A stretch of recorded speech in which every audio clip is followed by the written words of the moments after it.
దేవునికి స్తోత్రం. ఈరోజు సర్వాధికారైన దేవదేవుడైన యేసుక్రీస్తు ప్రభువు వారి యొక్క సర్వోన్నతమైన వాగ్దానం. ధనము హెచ్చినను దానిని లక్ష్యపెట్టకుడి. కీర్తన గ్రంథం 62:10. ప్రియా సర్వాధికారైన దేవదేవుని బిడ్డలారా, ప్రభువైన యేసుక్రీస్తు సుందరమైన నామములో మీ అందరికీ నా హృదయపూర్వకమైన శుభాభివందనాలు ఈ ఉదయకాల సమయంలో ప్రభు పేరట మీకు తెలియపరుస్తున్నాను. దేవాది దేవుని బిడ్డలారా, మీరంతా బాగున్నారు కదూ?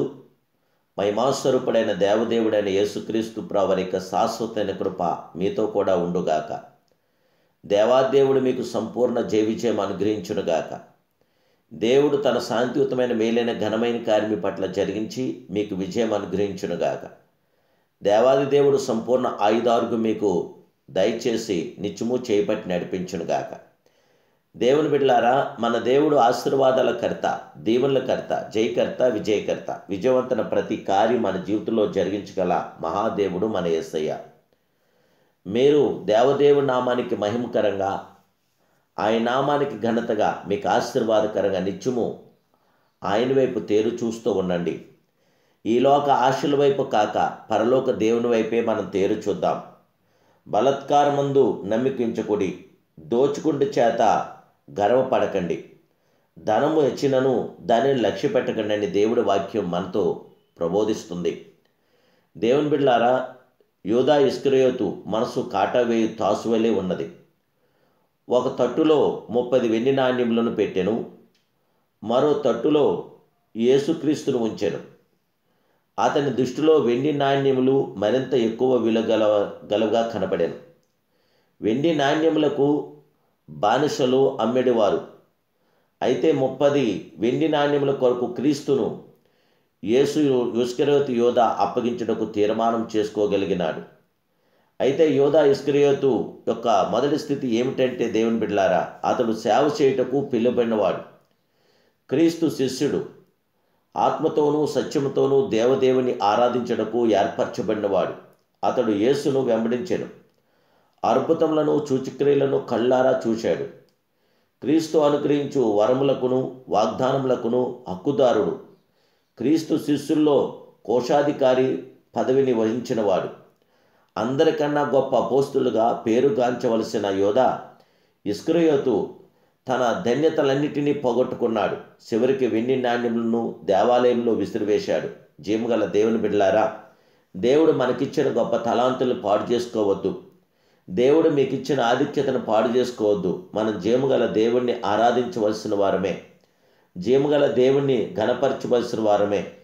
ఇహలోక మాలిన్యతో కాక పరలోక పౌరక్కులతో మనం ముందుకెళ్ళాలి.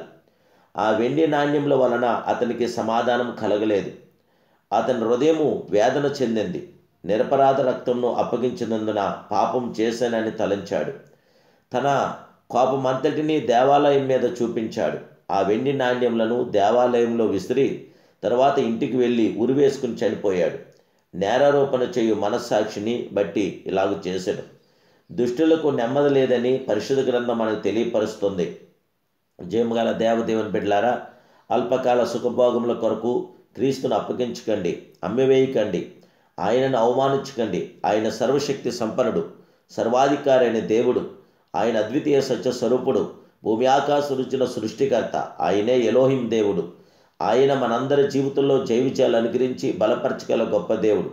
ధనాపేక్ష సమస్తమైన కీడులకు మూలం. ధనాన్ని నమ్ముకుని దేవుని దూరం చేసుకోకండి. ధనాన్ని నమ్ముకుని దేవుని బిడ్డలను దూరం చేసుకోకండి. ధనాన్ని నమ్ముకుని దేవుని వాక్యాన్ని దూరం చేసుకోకండి. ధనాన్ని నమ్ముకుని మీరు దేవుని సేవకులను దూరం చేసుకోకండి. ధనాన్ని కోసం మీరు పాకులాడకండి. కొందరు దాన్ని ఆశించి విశ్వాసం నుండి తొలగిపోయి నానా బాధల్లోనూ ఇబ్బందుల్లోని ఇక్కట్లోనూ పడుతూ తామే పొడుచుకుని చనిపోతున్నారు. దేవదేవుని బిడ్డారా, ఇస్కరియోతు జీవితము అక్షరాలా నెరవేరింది. జీవగల దేవుని బిడ్డ, ధనాపేక్షకు చోటియక ప్రభు మీద ఆధారపడండి. ప్రభు మీద మీరు బేస్ అవ్వండి. ప్రభు మీ జీవితంలో అద్భుతమైన కార్యాభివృద్ధిని జరిగించి సమాధానము గల గొప్ప దేవుడు. ధనం ఉండడం తప్పు లేదు, కానీ ధనం మీద అపేక్ష ఉండడం తప్పు. మీరు ధనాపేక్షలుగా కాక ప్రభుని ఆరాధించే పిల్లలుగా, ప్రభుని ఘనపరిచే బిడ్డలుగా, ప్రభువుని మహింపరిచే బిడ్డలుగా మీరు కొనసాగాలని ప్రభు పేరటి ఉదయకాల సమయంలో తెలియపరుస్తున్నాను.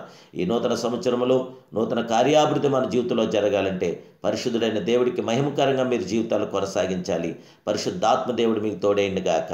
ప్రార్థన. ప్రేమాస్వరూపుడైన మా ప్రియ పరమ తండ్రి, మహాగరుడా, మహోన్నతుడా, సర్వోన్నతుడా, సర్వాధికారి, నీ కొందనాలు. మీ పిల్లమైన మమ్మలను ధనాపేక్షలుగా మేము ఉండకుండా దేవా మా జీవితంలో ఒక తీర్మానం తీసుకున్న తండ్రి, దేవా ఈ సంవత్సరం మీ నామ మహిమ కొరకు మేము జీవించడానికి, మీ నామ ఘనత కొరకు మేము బ్రతకటానికి, మా ఆశీర్వాదాలైనా మేము పొందటానికి నైనా మీరు మమ్మల్ని ఆశీర్వదించాలి, మమ్మల్ని దీవించాలి. మీ పిల్లలైన మాకు అందరికీ జయ విజయం దయచేసి వీళ్ళందరినీ ఆశీర్వదించి బలపరిచి స్థిరపరిచి విజయవంతం ప్రతి కార్యం పెట్టుబడులు జరిగించమని యేసు నామములో ప్రార్థిస్తున్నాను పరమ తండ్రి. Amen, amen, amen. సర్వాధికారైన దేవదేవుడు మిమ్మల్ని బహుగా దీవించునుగాక.